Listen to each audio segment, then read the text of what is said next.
Minister of Finance coming to lay the document. Because if the document is not laid, the House cannot act on it. Work for the minority made that explicit statement that it's been decided by the majority that documents should not be laid in this House. That is a patented untruth. Speaker, then he said, we have decided not to work. Again, an untruth.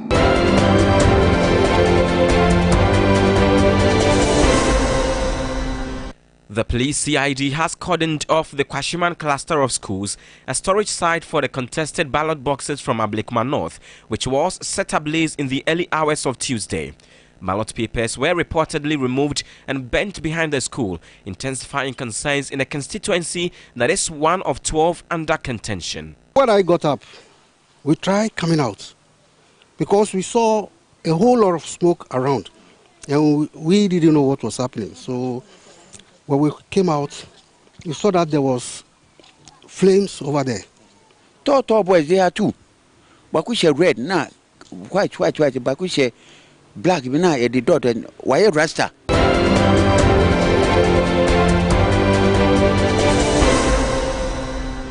The National Democratic Congress is considering the restoration of original names of some public universities that were renamed under the Akufo-Addo administration. The next government says it will also rationalize some public holidays to reflect their historical significance. In an interview with the NDC 2024 Manifesto Committee member Elvis Afriankra, he noted that John Mahama will prove his critics wrong. I believe that there will be the need to rationalize some of the holidays. This particular MPP government, they came in and they didn't build one university, and then they started renaming universities, and then they started changing some of our holidays, you know, all this republic. So definitely all these things are going to be looked at.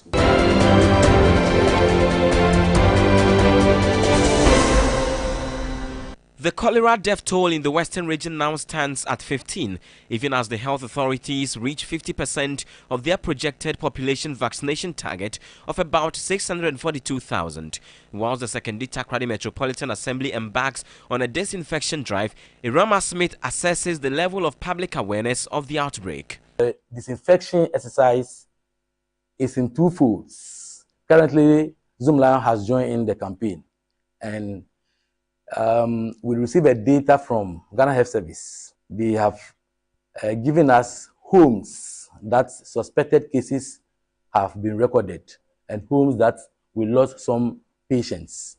And so those homes, we have engaged the homes of those suspected cases and doing disinfection in their homes and the nearby houses to those homes.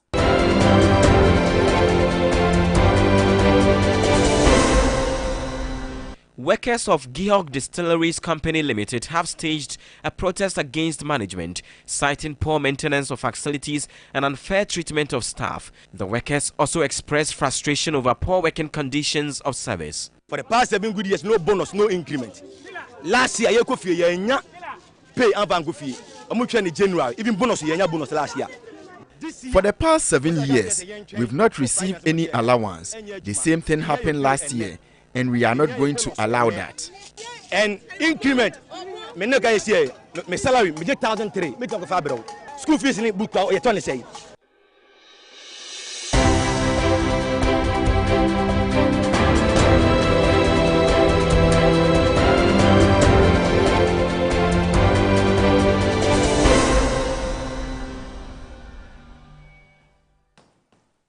It's more news on 3news.com. Make some time and visit 3news.com. This is Ghana Tonight. Coming up next, fresh on the plate, we're learning, and it's a story that's been developing over the last 3 to 4 hours. We're learning of a petition to President Akufo-Addo for the removal of Chief Justice Gertrude Araba Esaba Tokono. We have some legal education for you on this matter, and this is one we've been following quite closely here on TV3 and also on 3FM 92.7. And in fact, when this came through, we got wind of this information exclusively here on TV3. Now, based on what we do know, this is the grounds for the petition as we do know it. This is it. the stated misbehavior and incompetence related to the Chief Justice administrative functions as head of the judiciary, responsible for its supervision and administration under Article 1254 of the 1992 Constitution of the Republic of Ghana. So this is the grounds for the petition to President Akufo-Addo, in fact, as provided in law. As provided in law. So, as we do know, as has been developing over the period, President Akufo-Addo has been petitioned to remove the Chief Justice Gertrude Saba Tokono, and as stated in law, this is the grounds for the petition for the removal of the Chief Justice. Stated misbehavior and incompetence related to the Chief Justice administrative functions as head of the judiciary, responsible for its supervision and administration under Article 125, Clause 4 of the 1992 Constitution of the Republic of Ghana. So let's take a look at this. A number of you, after seeing this, question is, what path is this petition going to take? How is it going to travel now that the president has been petitioned? Now, this is captured in law, as stated. We're going to go straight into the Constitution right now. Article 146 of the 1992 Constitution gives us a clear path that this petition will take. And I want us to follow it closely and follow me closely as we go through it. This is it. 1, the first part of the requirement has been fulfilled under Article 146 of the 1992 Constitution. The president has been petitioned by the petitioner. And the second step that this will take is the president consulting with the Council of State to determine whether there is a prima facie case, as in whether there is some evidence, as it were, to the issues captured in the petition by the petitioner against the Chief Justice. So, after this second step, and this is going to be in consultation with the Council of State. After this second step, if there is no prima facie case, then the petition will be dismissed. And there's some history to this, which we'll refer to as we go on. But if there is a prima facie case, then what next?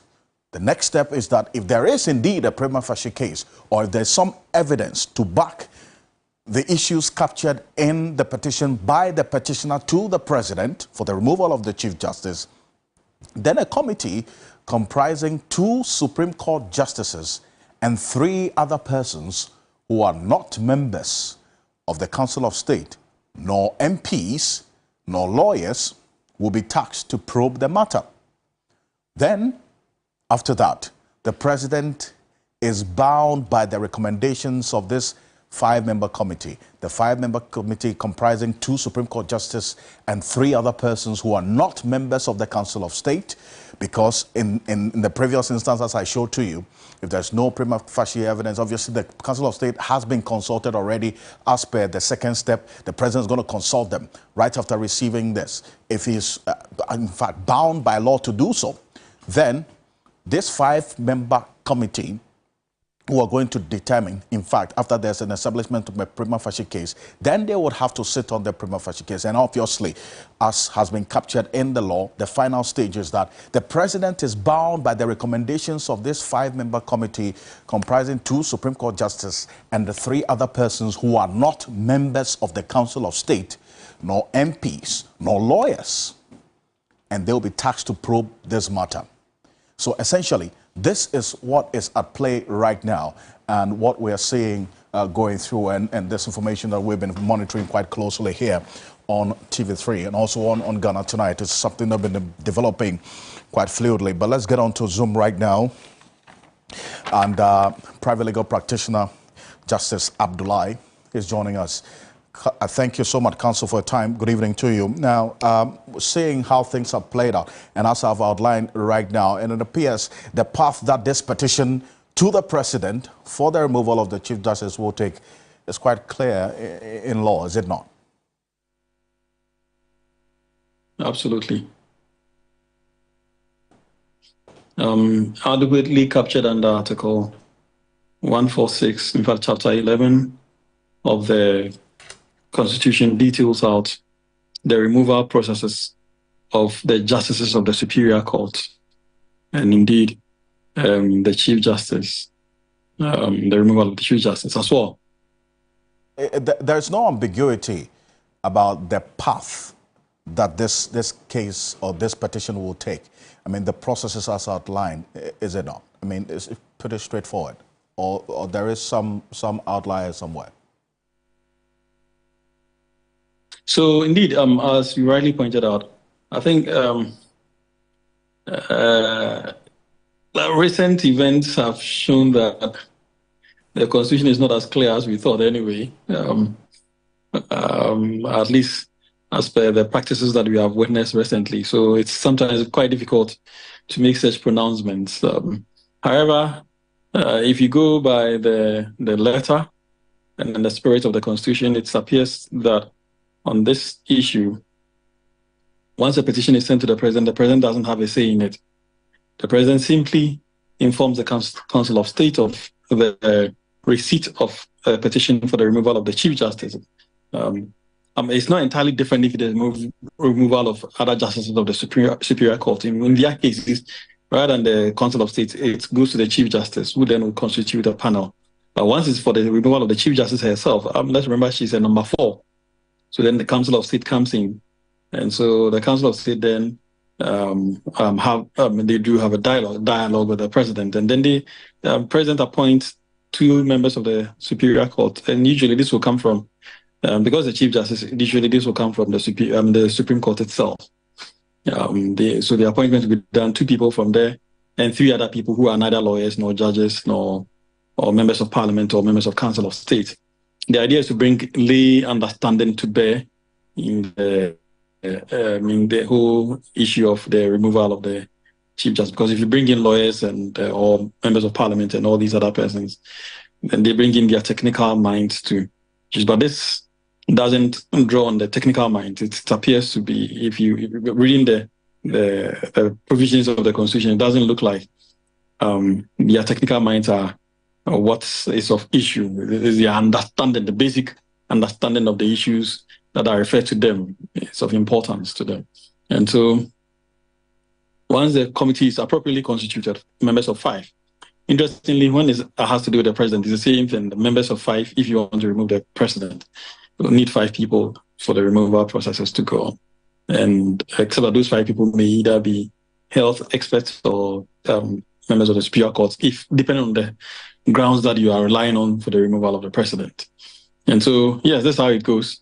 And those people, the 5 people would then listen to the petition involving the Chief Justice, who may appear with his lawyer or her lawyers. In this particular case, it's a her lawyer. And so then they put the petitioner, and the petition that would be present. The Chief Justice would be present. The charges would be read out, more or less, if you want to call it so. And as usual, she should be made to respond to them. So it will go through a normal trial processes, if you like. And when the committee is done investigating their work, it is required of them to submit their report to the president, who would then have no say once again in the entire process. Whatever comes to him is what he literally informs the world of. Right. And their decision is a final. If their decision is for the Chief Justice to be removed, that's the end of it. The president doesn't have an opinion on it. The president doesn't have any say in whatever is brought before him.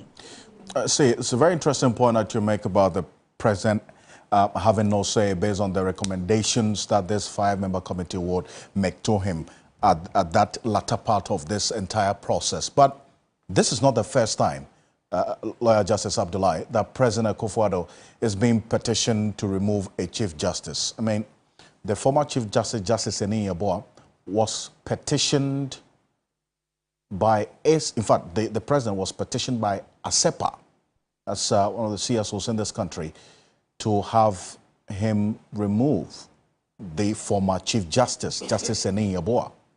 That petition did not see the light of day. I mean, I recall the president writing and indicating that the Council of State had looked into it as required by law and essentially dismissing those allegations that were captured in the ASEPA petition to him the president to remove the former Chief Justice, Justice Eni Yeboah. So there's some recent history to refer to in this matter, is it not? So you see, the problem is that because the president doesn't have a say in the entire process, is the reason why politically sometimes it's unwise for the president to act, because he doesn't have any role to play.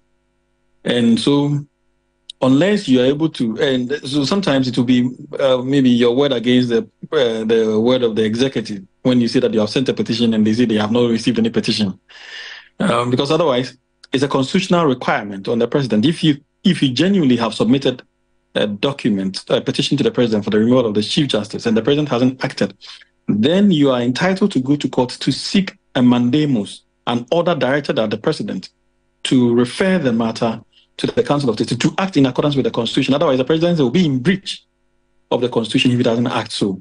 And so if you simply come out crying wolf, if the president, after submitting a petition and the president hasn't acted, rather than taking the legal processes, it's okay to cry wolf. It's okay to make the whole world know and believe that indeed you have done something that the president is acting unconstitutionally, because that conduct of the president being silent and indeed not acting in accordance with the Constitution is a breach of the Constitution and is capable of his removal if the president does so.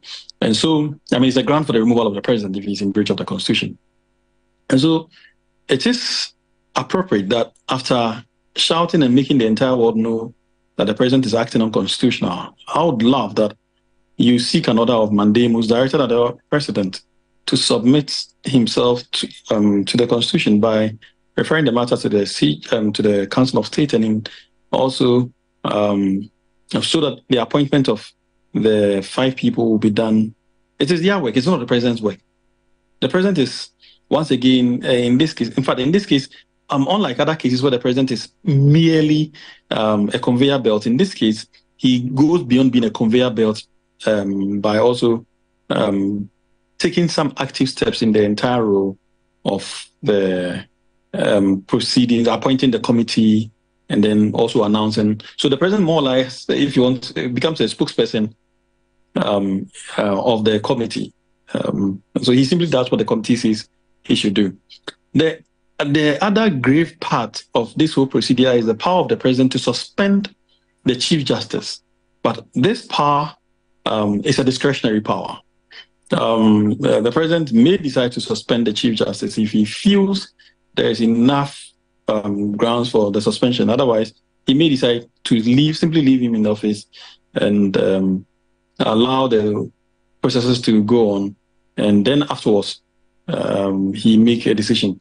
You may see this in the Anas expose case involving the justices of the Superior Court. I think that this was somewhere in the year 2015, 2016, thereabout, when the president had to suspend several members of the High Court justices. I think about 5 or thereabout, 5 or 12 of them had to be suspended for their involvement in the alleged bribery scandal that Anas brought up. And so this is how it plays out. Except that because, as I indicated earlier, they were members of the justices of the Superior Court and not necessarily the Chief Justice. The Chief Justice has a role to play. But in this case, because it involves the Chief Justice herself, it's rather the Council of State that has a role to play. I see. Justice Abdullahi, appreciate you for this. This is just the beginning of a conversation that is going to last quite a number of days, as long as this petition travels. But thank you so much for your initial thoughts on this matter. Justice Abdullahi is a private legal practitioner and also a law lecturer at the UPSA Law School. Thank you so much, Justice Abdullahi, for your thoughts on this. And this is one that we're keeping an eye on here on TV3. We broke this story earlier today, and we'll keep an eye on it and stay the steam on this matter until the final determination of this petition, as we have outlined to you, the path that this will take here on TV3. But coming up next, here on Ghana Tonight, the Ghana Police Service takes up investigations into the Kwashiman cluster of schools fire, in which ballot papers and some ballot boxes were burnt, as Ghana Fire Service suspects arson But are there any implications for the disputed election result in Ablekuma North constituency? We're going to unpack this matter, and we put this issue in context, and we want you to follow us as we go on, because this Ablekuma North constituency is one of 5 constituencies in the Greater Accra region, and also the Ashanti region, that the NDC is maintaining that their parliamentary candidates won the elections as declared by the Electoral Commission. The Electoral Commission has also come out to say that they do not recognize these declarations that were done by their own officers because it did not follow due process, and so they're illegal. Incumbent MP for Ablekuma North, Ekwe Freya, has been maintaining that as far as he is concerned, collation was not complete and there was no declaration, for that matter, of that's Irabna Oben, who is the NDC candidate as MP-elect. She spoke to TV3 earlier today on News 360 with Portia Gabo. Take a look. I have my thesis. Every candidate after election, you are given a thesis. So I don't see the need for what happened, and I condemn it totally. I feel the perpetrators must be arrested. That is all that I can say. I have my everything intact. No one has declared. There wasn't any declaration. Nobody has declared anyone. We haven't even finished collating. How can one declare, my dear? The MPP headquarters has done the collation 4 times. I've won with over 440 votes. We've done it 4 times. And I'm sure the NDC has also done theirs. And they know they lost. And so collation will just have to continue. That's all. Nobody has been declared, my dear. All right. Well, Nana Ekwe Freya is the NPP parliamentary candidate. In fact, so it's a former member of parliament for the Ablekuma North constituency who defeated the incumbent MP, Sheila Bartels, and contested on ticket of the NPP for this 2024 election. She said, as you just indicated, that there was no declaration by the Electoral Commission of who is MP-elect for Ablekuma North.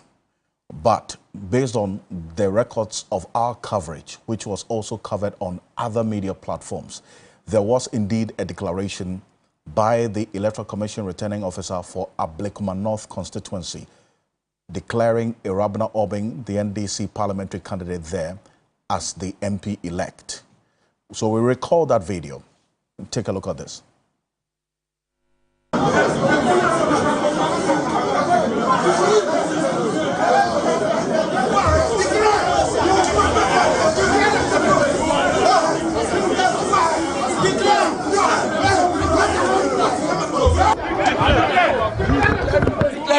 In polling stations, and NPP had 27,170, and 28,151. On that note, I declare Eura Abna as the MP selected.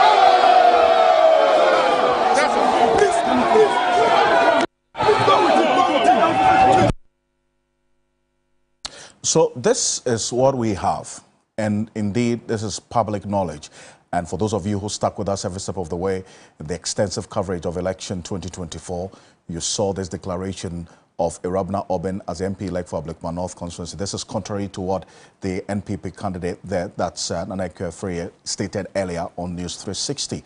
But then again, the current issue is that the Electoral Commission is saying that they don't recognize this declaration and that is illegal. And the ballot papers and the ballot boxes that had these elections for Ablekuma North stored in there, that's where this fire outbreak took place, in that cluster of schools, in that constituency. And this is it. This happened in the early hours of today. In fact, just after midnight, thereabout. So all the ballot boxes, in fact, we understand, with the ballot papers in there for this Ablekuma North constituency were stored in the library of this school. And that's where the fire outbreak took place. So as we speak, the ballot boxes, ballot papers, all destroyed by this inferno. after midnight earlier today. Well, the man who led, in fact, was part of the team to fight this fire, Alex Kinate, ADO1. Alex Kinate is part of the public relations of the Ghana Police Service. He's joining us in the studio. It's good to have you make some time to join us. Kinate. Thank you very much. It's fire service. You said police service. Of the fire service. I beg your pardon. Forgive me. You're working with the Ghana Police Service on the CID. But help me out. When you got there, what did you see based on beyond what we are seeing in the video? So when we got there, our team, after arriving, realized that the fire was well alight and was fast spreading. So we had to quickly try to, one, cut the fire from further spread. You'd realize that there are adjoining buildings close by, and then also the fact that the first and second floors all had were used as ICT labs. So they had computers in there. So it was our utmost target to try to what's it called, to contain the fire within the area. Unfortunately for us, the ground floor was a library, and the library is where the ballot boxes were kept. And all these items are highly combustible materials. So when the fire started over there, the spread of the fire was inevitable. Hence, the total destruction of the ballot boxes in the ground floor. So it is indeed the case, and we're seeing some pictures of the burnt ballot papers in there, and you're saying that the room where the ballot boxes and ballot papers were stored was the library. Exactly. Of this cluster of schools. Yes. And that was the concentration area of the fire. Exactly. So you couldn't salvage any of the ballot boxes. And you see, and accessibility was a problem because the library was locked due to the fact that they had kept the ballot boxes in there. So even getting access to the seat of fire was a problem for us. So we had to be very tactful. And also, per our modus operandi, when we get to the scene of fire, we try to concentrate on the part of the building or wherever the fire hasn't started yet, so we're able to prevent the fire from further spread. So when we got there, initially we didn't even know there were ballot boxes in there. Initially we didn't know. We realized that the fire had engulfed the ground floor so much. It was all alight. So we were trying to contain the fire from spreading to the second and third floor or causing further damage to the first and second floors. I see. But you have started investigations together with the CID of the Ghana Police Service into this. Do you have any sense of support for that suspicion that this could be arson, this could be an intentional act by someone to set that place ablaze that contains these ballot boxes and ballot papers? We are still trying to figure it out. In trying to figure out what could have started the fire, we take a lot of things into consideration to be sure it wasn't an arson. We look at the presence of accelerants. We look at the presence of any fire agents, be it fuel, be it petroleum, any kind of agents that can start a fire. We look again at the electricity connections or the situation present at that time. Were there power fluctuations at any point? So we take a lot of things into consideration. So you're not ruling out arson? We're not ruling out arson. You're looking at that as one of the possible considerations. Exactly. But then, at the end of the day, we don't want to be over-reliant on arson.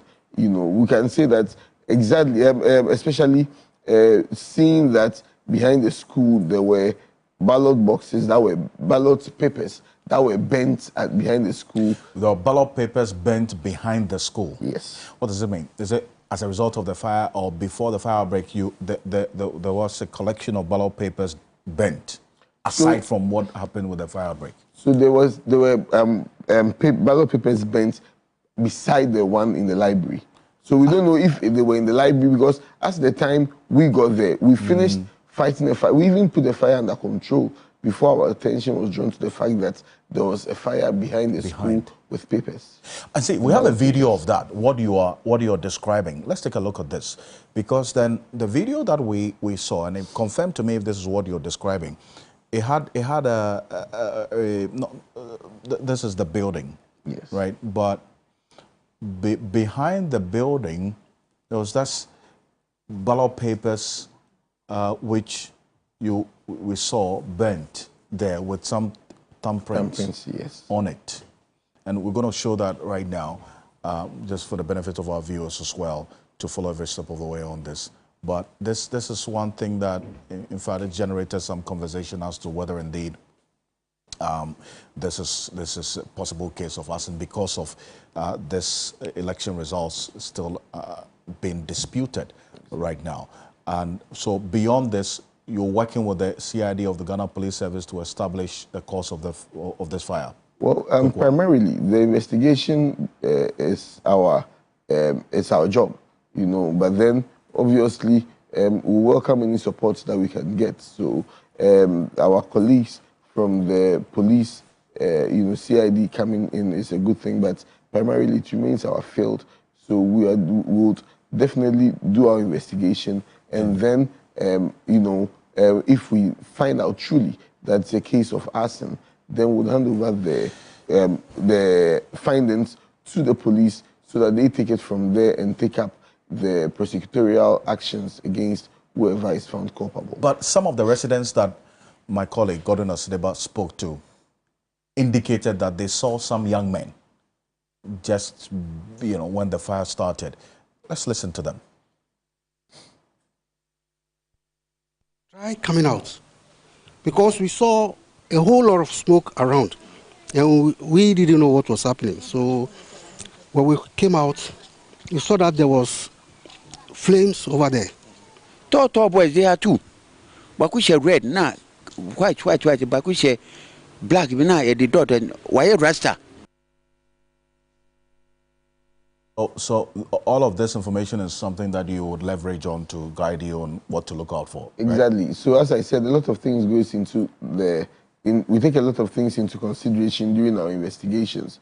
So obviously, eyewitness accounts like this will be taken into consideration. I can't say that it will be totally taken because I don't know, people would have opinions. People would have things to say. Some might be credible, some might be misleading. That would probably be aimed at throwing us off our path of being able to substantiate the cause of so the fire. this is it. Let's put a pause on it. So this is what you're talking about. This doesn't look like one that was affected by the fire, is it? So this was burnt. Looks like this was burnt because when we got closer, we could see it was lit. But what we could see was tie. You know, a tie used a car tie that was used to burn these things. These ballot papers over there. Exactly. So that's not what was contained in the ballot boxes inside. Yes. So where we the don't fire know took where place. this one might have probably been before it was brought out. So hopefully the investigation should help us unravel all this mystery. Let's play it a bit because it zooms into it. You know, just to have our viewers have a clear look at this. So this is separate from the ballot papers that was destroyed by the fire. So this is it. Let's pause it right there. There you have it. Exactly. So this is not what part of the ballot papers affected by the fire. No. This was another fire behind. And also what happened was that we got to the fire scene after we were called in within 10 minutes.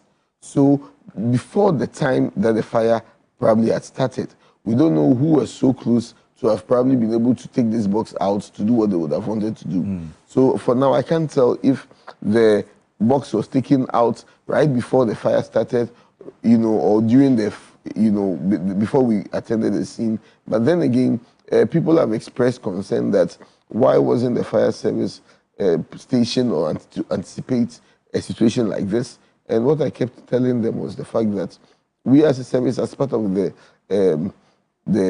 election task force, security task force, we've played an integral role.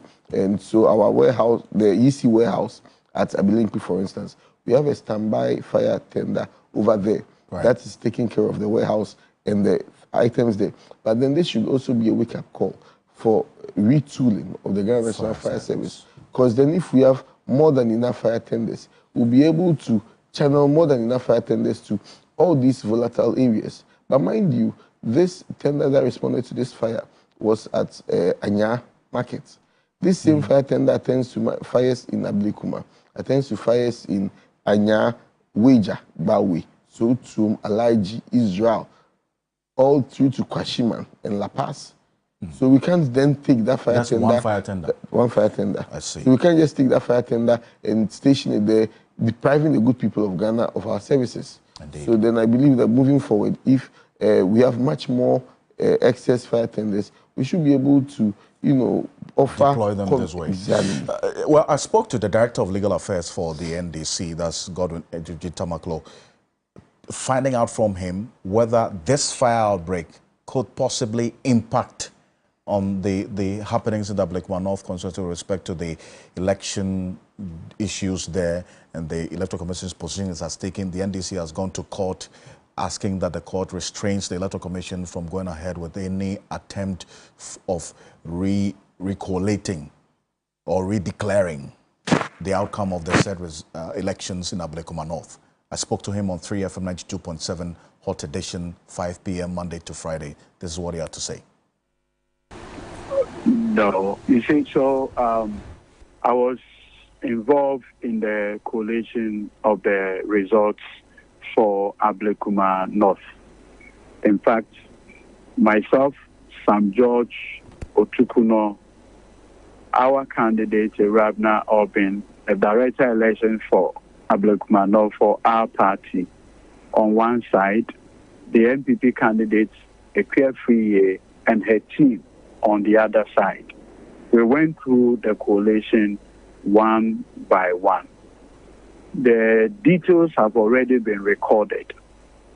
Hello? I can hear you clearly. The details have already been recorded. So, and the declaration that was made by the returning officer is equally recorded on the parliamentary declaration form. I think whatever D or so. Yeah. So that's from 1D, right? From 1D. I see. So essentially, the ballot boxes and ballot papers that have been destroyed by this fire in the Kwashiman cluster of schools, which had the Ablekuma North constituency, that's ballot boxes and ballot papers, cannot affect the issues. Because when we met at the coalition center subsequently, and this was done at the regional AC office, right? The regional AC office. Greater AC office, yes.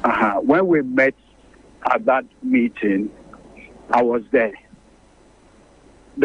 What happened was that there were polling stations that we couldn't get the results. We couldn't get the result because the ballots, the pink sheets were destroyed in the melee or whatever. You understand? So that's what it is. I don't know if there will be the need to go back to the ballot boxes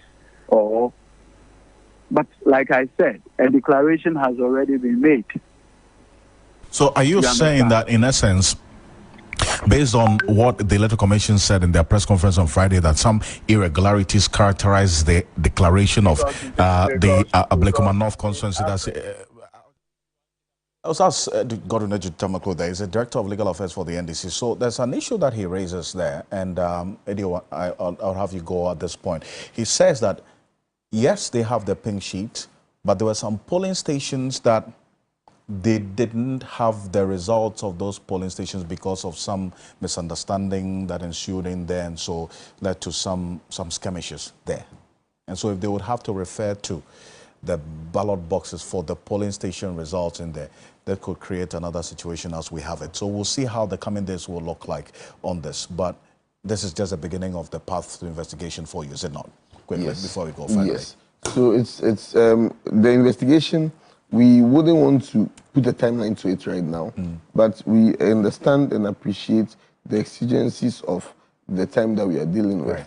The fact that timely action is needed to be able to take action against. So if it's truly arson, make an example of the perpetrators behind this heinous arson. So we are committed as a service. We pride ourselves in our professionalism and being able to come out with accurate information, not just a hasty investigation. So be rest assured that we should get a credible investigation, and then we are sure, we are given an assurance that as a service, we're also committed to providing fire cover, because even as I talk to you, our crew at Ansuman is embarking on night patrols. The same with all other stations, to be able to identify volatile areas or fires when they start, so that we'll be able to nip it in the bud.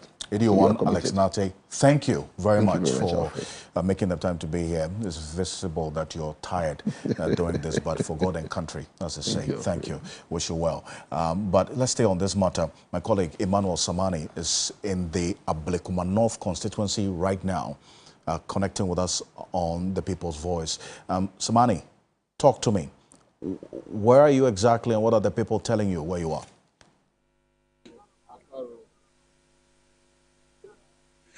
Right, Alfred, good evening. Welcome to the People's Voice here on Ghana Tonight with me, Emmanuel Samani. And tonight we're coming to you live from the scene of the Kwashiman cluster of schools where fire razed this particular building, which harbored some ballot boxes here within the Ablekuma North constituency. As you can see on my right, there is still heavy police presence here guarding the area to prevent people from going in. We noticed that there are quite a number of patrols of police vehicles in and around the area. But we're here tonight to find out from constituents what they make of the fire, if they can share any eyewitness accounts with us, and what they make of really this extraordinary event here, because some of the residents here tell me that they have not seen a fire here in years. And so it begs to ask the question, was this an accident or was this a case of arson? Let's get talking, but clearly you can see another police vehicle coming in here. So security is tight. Security is very tight here. So let's get the thoughts of the residents here. This individual, he actually lives a block away. Chief, you're live on Ghana Tonight. What can you tell us about the fire that occurred here in the early hours of Tuesday? I think it was yesterday midnight. We were in the house. I had a call. One of my friends, there's a fire on this phone, on where we keep the ballot boxes. And these ballot boxes have been here, like, let me say, 1 week, 4 days now. And we have been here protecting these ballot boxes since we start voting. After voting finish, many problems, because the MPP aspirant say she will not agree. But we were here yesterday where we had a call that fire break out here. So after that, all the ballot boxes were bent yesterday.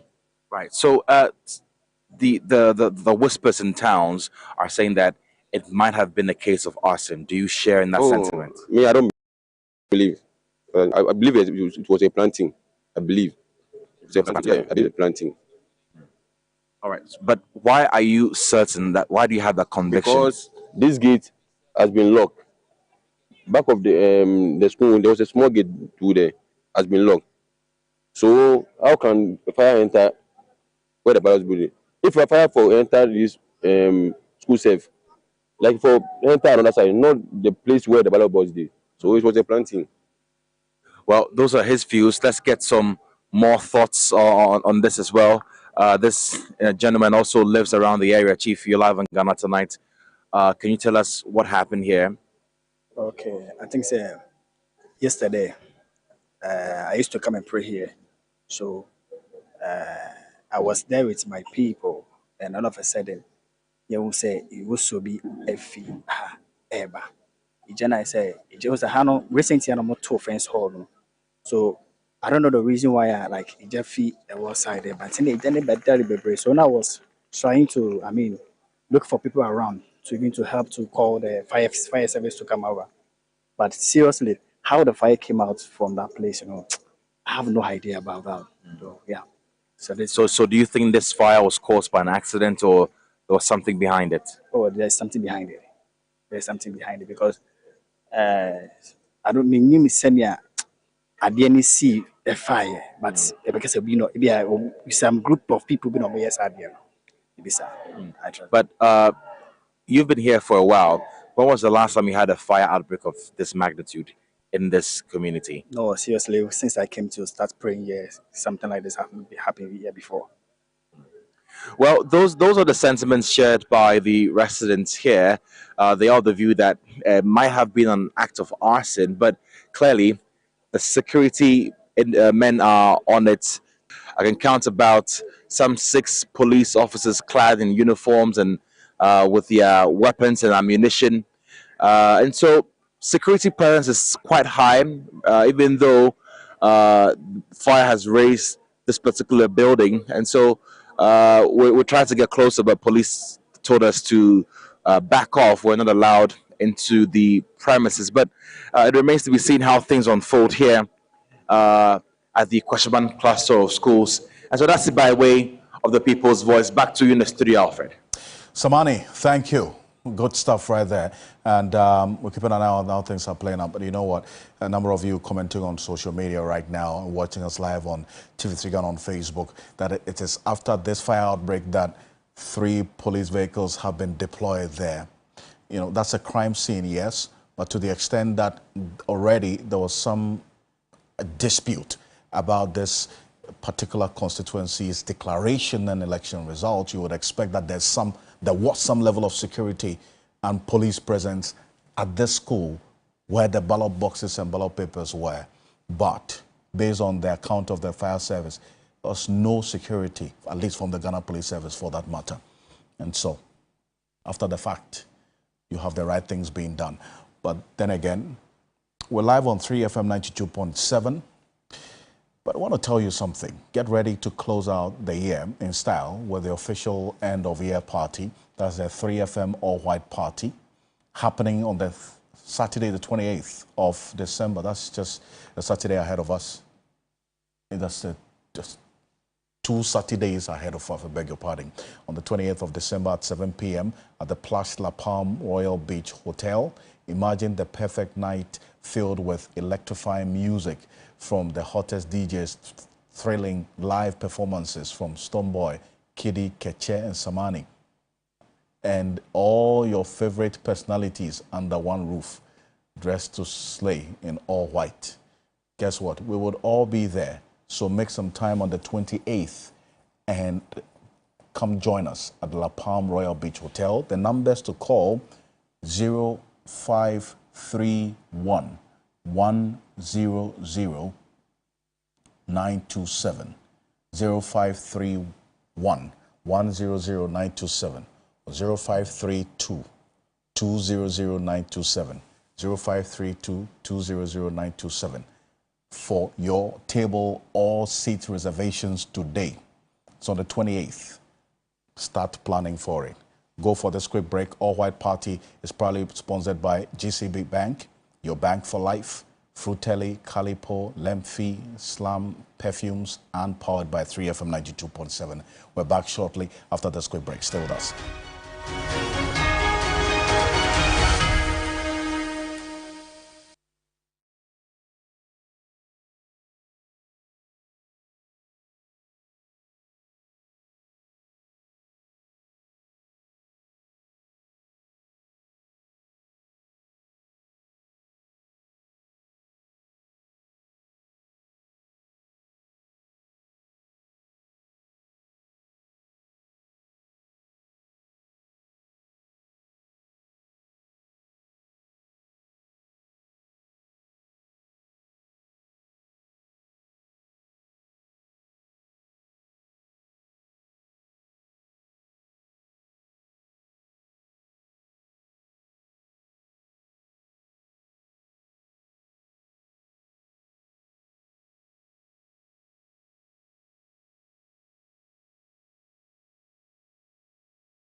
Oh, that's Dr. Matthew Poko Prempe there indicating that the delay by the finance minister is not intentional. We're going to be there tomorrow.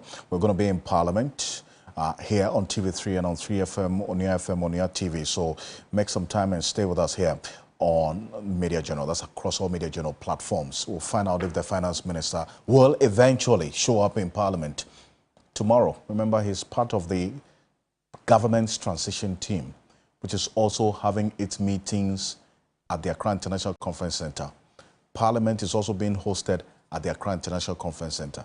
It's just 30 seconds walk away from each other. So we'll find out if really the situation is going to change tomorrow.